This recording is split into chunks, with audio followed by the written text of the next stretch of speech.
तेजस्वी यादव जब पहली बार deputy CM बने तब उन्होंने अपने सरकारी आवास को इस प्रकार से उसका डेकोरेशन करवाया कि उसमें 5 करोड़ रुपया खर्च हो गया।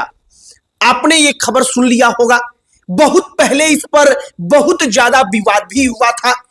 अब आज की खबर यह है कि तेजस्वी यादव इसके पहले जब डिप्टी सीएम थे तब उनको फिर वही आवास मिला हुआ था, लेकिन डिप्टी सीएम के पद से हटने के बाद जब नोटिस जारी हुआ कि वो उस आवास को छोड़ दे, तब उनको जब आवास छोड़ने का समय आया तब आवास के अंदर से जो लगभग 100 कुर्सियां एक जगह पर रखी गई थी वो कुर्सियां गायब हो गई, एसी गायब हो गए, उस आवास के अंदर से कंप्यूटर गायब हो गया, उस आवास के अंदर में बाथरूम में लगा गीजर गायब हो गया, जो टोटी लगा था वो टोटी गायब हो गया।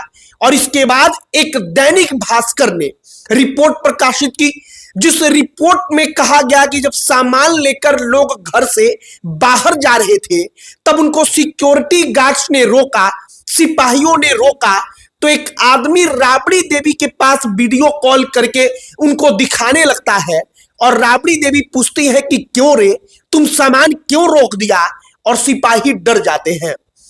आज आपको कहानी सुनाएंगे कि 5 करोड़ जिस बंगले के इंटीरियर को डिजाइन कराने के लिए तेजस्वी ने खर्च किया, उस बंगले का एसी और सामान लेकर वो आखिरकार बाहर क्यों निकले।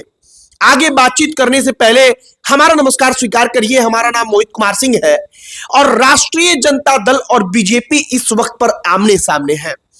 आरजेडी कह रही है कि अगर बीजेपी को चाहिए कि हम सामान लगवा दें तो हम लोग लगवा देंगे। जो सरकार का विभाग है वो विभाग कहता है कि सामान हमारा था, किसी ने उसका पेमेंट नहीं किया था, लेकिन कौन लेकर गया हमको नहीं पता। अब हमको नहीं पता का मतलब समझिए, तेजस्वी यादव उस आवास में रहते थे बतौर डिप्टी सीएम। अब डिप्टी सीएम नहीं है, सम्राट चौधरी को उसमें शिफ्ट होना है, उसके लिए नोटिस जारी किया गया। जब आवास खाली करने का समय आया तो अगर सही तौर पर देखा जाए तो केवल उन सामानों को लेकर जाना चाहिए था जो सामान तेजस्वी के व्यक्तिगत पैसे से लगा था।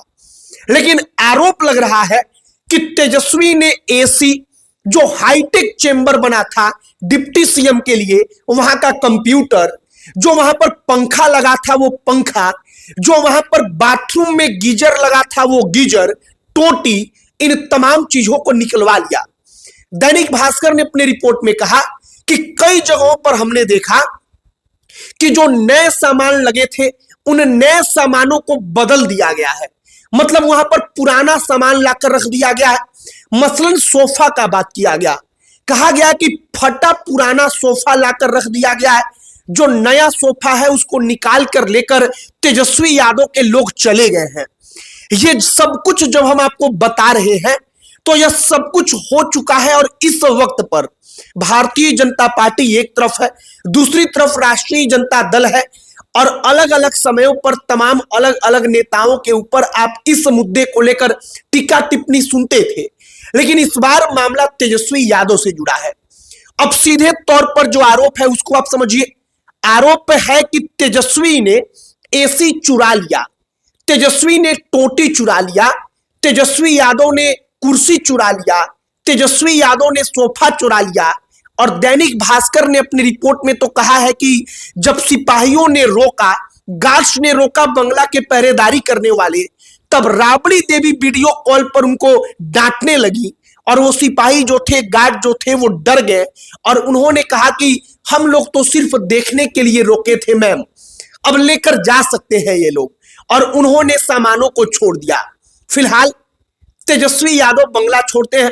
यह वही बंगला है जिस बंगले के इंटीरियर को सजाने के लिए लगभग 5 करोड़ रुपया खर्च किया था तेजस्वी यादव ने, और इसको लेकर जब सुशील मोदी थे तब उस वक्त पर एक अलग प्रकार का विवाद हुआ था, बड़ी चर्चा हुई थी। कहा गया था कि राजकुमार को रहने के लिए 5 करोड़ का बंगला चाहिए था, वो बंगला जिसमें 5 करोड़ केवल और केवल उसके डेकोरेशन पर खर्च किया गया, मतलब अंदर उसके सामान लगाया गया। बाकी अब जो हुआ है इस वक्त पर जो सब कुछ राजनीति में चल रहा है, हमने उसकी एक एक कहानी आप तक पहुंचाई है। आपकी क्या इस पर राय है, कमेंट बॉक्स में लिखकर बताइएगा। अब अंत में हमारा परिचय, हमारा नाम मोहित कुमार सिंह है। बहुत बहुत धन्यवाद।